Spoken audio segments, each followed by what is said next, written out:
Esto es Expreso Yatasto.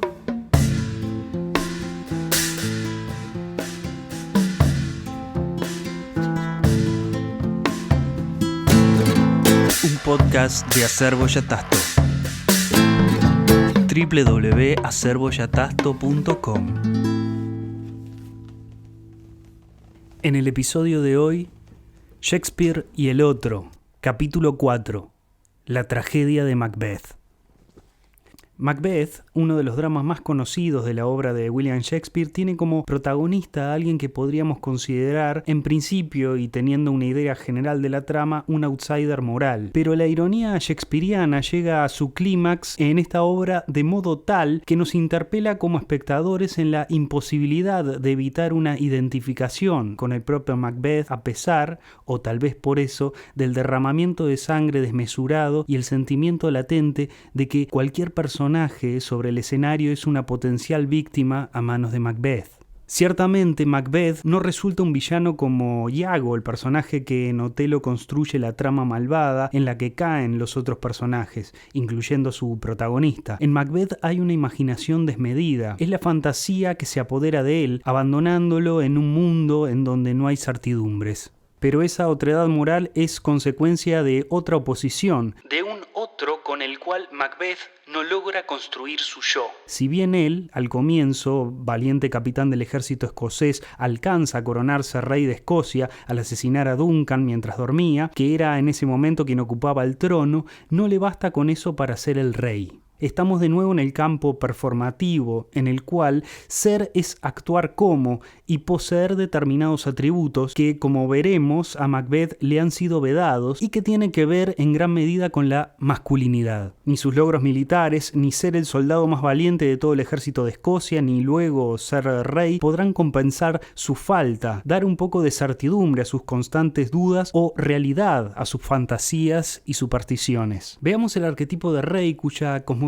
medieval está plasmada en la carta número 4 del Tarot de Marsella, que lleva el nombre de l'Empereur o el emperador. En ella se muestra un hombre de pie, con una postura autoritaria, apoyado sobre su trono y sosteniendo firmemente un cetro que nos da la pauta de alguien con una fuerte personalidad, confianza en sí mismo, severidad y liderazgo. El cetro como símbolo fálico suele estar asociado a la dominación masculina. La postura del emperador es un tanto ambigua. Algunos la interpretan, es el caso de Jodorowsky, como relajada, convencido de su autoridad, mientras que otros ven en ella, en conjunción con el casco militar y el severo control del cetro, a un guerrero de difícil carácter, en actitud beligerante, fácilmente irritable y propenso a la ira. Lleva en el cuello un collar cuya joya cae sobre el pecho a la altura del corazón. Esto suele interpretarse como que se trata de una persona que oculta los sentimientos, temores y debilidades emocionales en pos del importante cargo que ocupa. El número 4 está asociado a la estabilidad, como la figura del cuadrado o las 4 patas de la mesa, símbolo de la seguridad material. Un elemento importante que pone sobre la mesa Sally Nichols en su libro Jung y el Tarot es que con el arcano del emperador dejamos el mundo no verbal y entramos en el mundo de la palabra, del orden, del logos. El significado más antiguo de logos es aquello a través de lo cual se expresa el pensamiento interior. Las palabras son la base del pensamiento organizado. A medida que el niño perfecciona el uso de la palabra, se aleja del mundo de la magia primitiva y del eros femenino, acercándonos al mundo masculino del logos, que es el dominio del emperador. Volviendo a la obra shakespeariana, todo parece indicar que Macbeth y Lady Macbeth se han unido en segundas nupcias y que ella, al comienzo de la obra, todavía guarda luto por el hijo que tuvo en su matrimonio anterior. Con Macbeth no tiene descendencia y, como sostiene Harold Bloom, la mutua pasión entre ella y Macbeth depende del sueño de ambos de una grandeza compartida, cuya promesa parece haber sido un elemento en el cortejo de Macbeth, puesto que ella se lo recuerda cuando él vacila. El poder de ella sobre él, con su duro cuestionamiento a su hombría, está engendrado por la evidente frustración de ella, sin duda, de la ambición, manifiestamente de la maternidad, posiblemente de la satisfacción sexual. Víctor Hugo compara a Macbeth con Nimrod, quien en el relato bíblico se convierte en el primer cazador de hombres, y además insinúa que probablemente pocos de ellos, de estos cazadores de hombres, han sido famosos amantes. morales. Lady Macbeth, desde el momento en que recibe la carta en la que su esposo le dice que ha sido nombrado Thane of Condor, duda de su naturaleza. Glamis thou art, and Cawdor, and shalt be what thou art promised. Yet do I fear thy nature. It is too full of the milk of human kindness to catch the nearest way. La hombría de Macbeth, para Lady Macbeth, entonces solo puede restaurarse con el asesinato de Duncan dormido, al que ella no puede matar porque le hace acordar a su propio padre. Had he not resembled my father as he slept? I had done it. Las conquistas militares de Macbeth, según Ramsay, son insignificantes si desaprovecha aquella oportunidad única que se le presenta para coronarse. Oportunidad de ser un hombre. La ambición de Lady Macbeth no puede ser satisfecha porque ella es una otredad sexual del arquetipo de rey. Entonces invoca a los espíritus del mal. Come, you spirits, that tend on mortal thoughts. Unsex me here, and fill me from the crown to the toe, top full of direst cruelty. Make thick my blood. La grandeza debe divorciarse de la bondad y la invocación de los espíritus busca que la despojen de todo lo que no sea la virtud masculina. Come to my woman's breasts, and take my milk for gall, you murdering ministers. Wherever in your sightless substances you wait on nature's mischief. Come, thick night, and pour thee in the dunnest smoke of hell, that my keen knife see not the wound it makes, nor heaven peep through the blanket of the dark, to cry hold. En particular de esos pechos llenos de leche, signos de una maternidad insatisfecha. En ese momento aparece Macbeth y entonces le dice que a partir de su carta fue capaz de ver el futuro. Thy letters have transported me beyond this ignorant present, and I feel now the future in the instant. Y cuando Macbeth le informa que el rey Duncan va a ir al lugar donde se encuentran al día siguiente, Lady Macbeth lo alienta a cometer el regicidio y así poder cumplir, como habíamos visto, con el compromiso matrimonial. Duncan comes here tonight. And when goes hence? Tomorrow, as he purposes. Oh, never shall sun that morrow see. Como Lady Macbeth no puede ser el otro, lo masculino, exige a Macbeth que lo sea y a través del matrimonio alcanzar la unidad. Pero el trono no hace al rey. Macbeth duda, cavila constantemente. If it were done when 'tis done, then 'twere well it were done quickly. If the assassination could trammel up the consequence and catch with his surcease success, that but this blow might be the be-all and the end-all. Here, but here, upon this bank and shoal of time, we jump the life to come.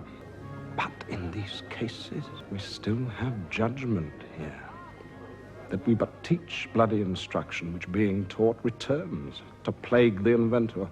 This even-handed justice commends the ingredients of our poisoned chalice to our own lips. He's here in double trust. First, as I'm his kinsman and his subject, strong both against the deed, then as his host, who should against his murderers shut the door, not bear the knife myself. Besides, this Duncan hath borne his faculties so meek, hath been so clear in his great office, that his virtues will plead like angels, trumpet-tongued against the deep damnation of his taking off. And pity, like a naked, newborn babe, striding the blast, or heaven's cherubim horsed upon the sightless couriers of the air, will blow the horrid deed in every eye that tears will drown the wind. I have no spur to prick the side of my intent, but only vaulting ambition, which o'erleaps itself and falls on the other. Es, como afirma Bloom, demasiado humano. Característica que lo diferencia de Hamlet, Otelo o el Rey Lear, entre otros protagonistas shakespearianos. La incertidumbre de la que está preso Macbeth lo aleja del arcano del emperador, lo vuelve ordinario, incluso hasta impotente. Lady Macbeth, ante la preocupación y la duda de su esposo respecto al asesinato de Duncan, le pregunta: What beast was then that made you break this enterprise to me? When you durst do it, then you were a man. Lady Macbeth va a alentar las fantasías asesinas de su esposo del mismo modo que lo hacen las brujas, que no son otra cosa que el reflejo simbólico de Lady Macbeth. Cuando logra convencerlo, Macbeth le responde: Bring forth men, children only, for thy undaunted metal should compose nothing but males. Es decir, en el momento en que está dispuesto a cometer el crimen y se ve coronado, también se siente viril, capaz de dar hijos a Lady Macbeth, algo de lo que hasta ese momento le había sido vedado. Macbeth es impulsado por su esposa a perseguir el ideal de masculinidad que ambos han construido en común acuerdo. Y como sostiene Harold Ramsey, cuanto más se acercan a esa empresa, a lo que consideran como masculino, más se alejan de la virtud, más se alejan del humano. Pero no es solo la duda. Además, la mediumnidad de Macbeth, que se manifiesta antes y luego del asesinato de Duncan, forman parte de la imaginación del protagonista, elementos sobrenaturales que lo alejan de la realidad. Por lo tanto, lo alejan también del arcano del emperador, lo vuelven profundamente inestable y falible como líder. Luego de matar a Duncan, tiene visiones y siente un profundo remordimiento. Esto va a quedar de manifiesto en la escena del portero ebrio, cuando dice, a propósito de lo que la embriaguez provoca: drink provokes and unprovokes. Yes, it provokes a desire, but it takes away the performance. Recordemos que Macbeth es un drama nocturno. La cuestión lunática es el vehículo principal de la trama. Tanto la embriaguez como la locura, como dice el portero, son obstáculos para que el deseo alcance su concreción. Según Bloom, entre lo que Macbeth piensa y lo que hace, hay tan solo una brecha temporal, en la que él mismo parece desprovisto de voluntad. Las brujas, musas de Macbeth, toman el lugar de esa voluntad. Freud fue un gran lector de Shakespeare y Macbeth fue la obra que más le llamó la atención, dado el carácter del protagonista, ya que al parecer era contrario a una de las leyes del psicoanálisis, según la cual los seres enferman a causa del incumplimiento de sus deseos. Freud definió este caso particular como los que fracasan al triunfar. Dice García Obando en su artículo respecto al tema que una fantasía es inofensiva o puede ser inofensiva si no entra en disputa con nuestro yo ideal, el cual tiende a la conservación antes que a su propia destrucción y procura siempre fincarse en los ideales elaborados para sí mismo. Es decir, nuestras fantasías pueden llegar a ser inferiores a nuestro yo o a las fuerzas de nuestra propia pulsión a la conservación e inferiores incluso a nuestros propios ideales. Para Freud, la maldición de no tener hijos era la motivación de Macbeth para el asesinato y la usurpación. Lady Macbeth es, al comienzo, la única testigo de la debilidad de su esposo, de su fantasmagoría. Trata de acallar las voces que invaden su cabeza y lo alejan de la realidad. Full of scorpions is my mind. Entonces ella debe actuar. Decide manchar las manos de los criados con la sangre del rey para incriminarlos. Give me the daggers. The sleeping and the dead are but as pictures. 'Tis the eye of childhood which fears a painted devil. If he do bleed, I'll gild the faces of the grooms withal, for it must seem their guilt. Al regreso, Lady Macbeth le imputa a Macbeth de manera más contundente su fracaso sexual. How easy is it then? Your constancy has left you unattended. Pero la fantasmagoría de Macbeth se apodera de él y decide matar a los criados, pervirtiendo así el plan de su esposa. Al enterarse, ella se desvanece y cae en un proceso de locura que la arrastrará finalmente hasta la muerte. Lady Macbeth no sufre solo por la desobediencia de su marido, sino porque en ese momento empieza a tomar conciencia de que la unión entre ellos es imposible. Aquellas tres extrañas hermanas, que representan, como mencionamos, el reflejo simbólico de Lady Macbeth, pero en el plano onírico, se han apoderado de su marido. Esas extrañas mujeres son tres, como las Moiras, e igual que ellas, en la mitología griega, parecen estar tejiendo el destino. All hail Macbeth. Hail to thee, Thane of Glamis. All hail, Macbeth. Hail to thee, Thane of Cawdor. All hail, Macbeth, that shalt be king hereafter. Y el temor a su designio, ya que todo lo que han dicho se va cumpliendo al pie de la letra, llevará a Macbeth a planear el crimen de Vacuo a espaldas de su mujer por intermedio de asesinos contratados, que no son otra cosa, como afirma Novi, que el reflejo simbólico, en este caso, del propio Macbeth. Según las tres brujas, Vacuo será la raíz y el padre de muchos reyes. Lesser than Macbeth. And greater. Not so happy. Yet. Much happier. Thou shalt get kings, though thou be none. So all hail Macbeth and Banquo. Los asesinos matan a Vacuo, pero el hijo de este, Fleance, se escapa. Al enterarse, Macbeth se da cuenta que el presagio de las brujas todavía puede cumplirse. Eso le hará perder la cabeza durante la escena del banquete, cuando vea al fantasma de Vacuo sentado a la mesa, en el lugar que debería ocupar él. Entonces, Lady Macbeth le pregunta, And a bold one that dare look on there. es decir, cuestiona su masculinidad una vez más, luego de que se muestre ante todos los presentes como un desequilibrado, incapaz de ser rey siéndolo, incapaz de ser un hombre a los ojos de Lady Macbeth. You have displaced the mirth,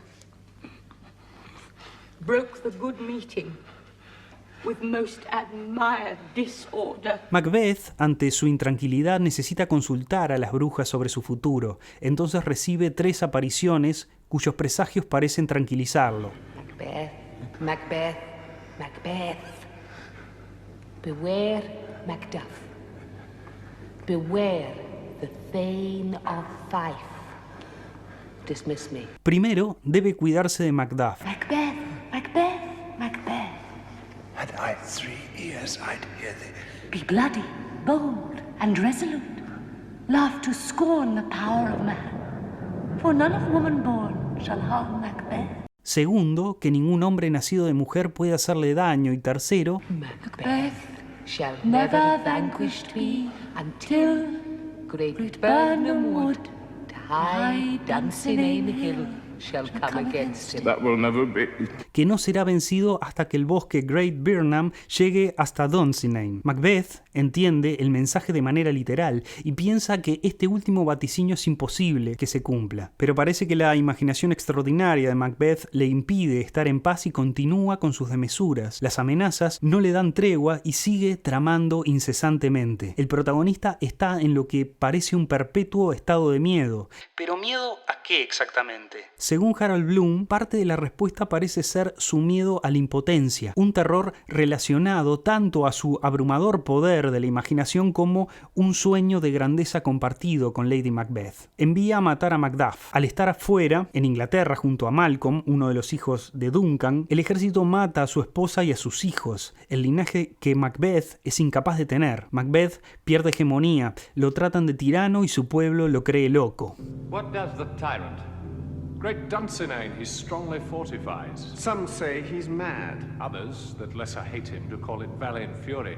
But for certain he cannot buckle his distempered cause within the belt of rule. Sin embargo, Macbeth no logra volverse completamente loco, no puede. Sí lo hace su mujer, que al comienzo, a diferencia de su marido, parecía tener los pies sobre la tierra. La locura la lleva a un grado de irrealidad absoluta que acaba con su muerte. Ella misma se quita la vida. Macbeth, y esto lo vuelve cada vez más aterrador, tiene un pie en la fantasía y un pie en la realidad, lo que lo convierte en una bomba de relojería a punto de explotar de un momento a otro, capaz de cometer las peores atrocidades imaginables. Pero la imaginación de Macbeth es lo que posibilita el mundo de la obra. La construcción de masculinidad que llevan a cabo Macbeth y Lady Macbeth los trasciende. Cuando Ross se encuentra en Inglaterra con Macduff y Malcolm, donde ambos están planeando la estrategia para destronar a Macbeth, lo cual terminará sucediendo, le da la noticia a Macduff que sus hijos y su esposa han sido asesinados por orden del propio Macbeth. Macduff entonces se lamenta. He has no children.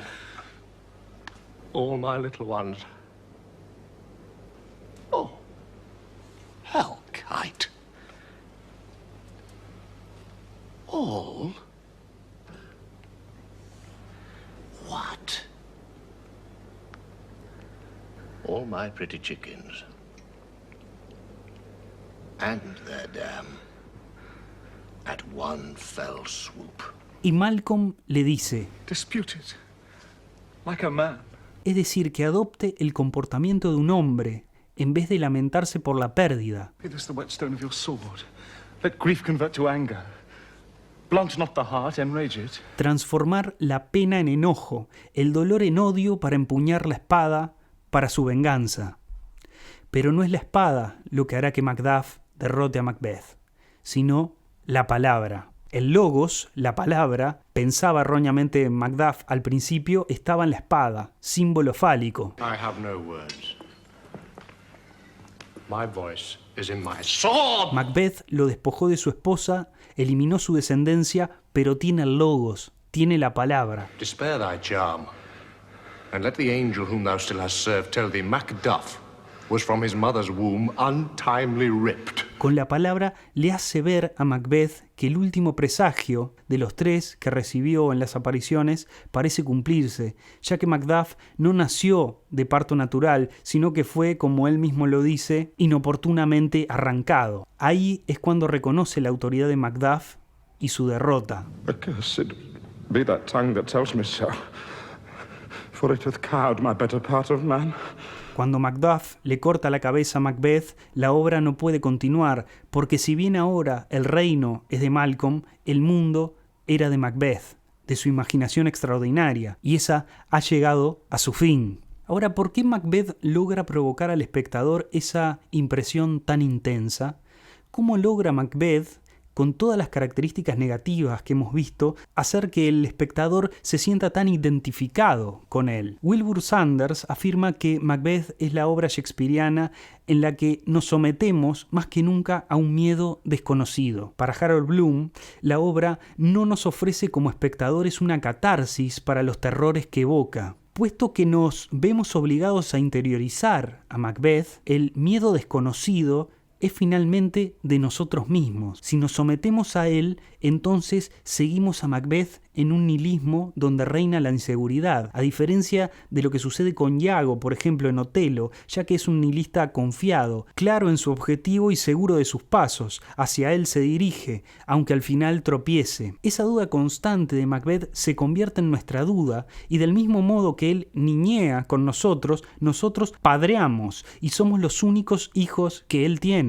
Macbeth representa todas nuestras imaginaciones, incluyendo nuestra capacidad de anticipar futuros que anhelamos y a la vez tememos. Por más intensamente que nos identifiquemos con Macbeth, concluirá Bloom, es más aterrador que todo lo que él enfrenta, sugiriendo así que nosotros somos, tal vez, cuanto más profundo cavamos, más espantosos que todo lo que hay en nuestros propios mundos. Esto fue Expreso Yatasto. Todas las referencias bibliográficas pueden encontrarlas en la descripción del episodio. El diseño gráfico está, como siempre, a cargo de Café Estudio Audiovisual. Búscalos en Instagram, café-estudio audiovisual.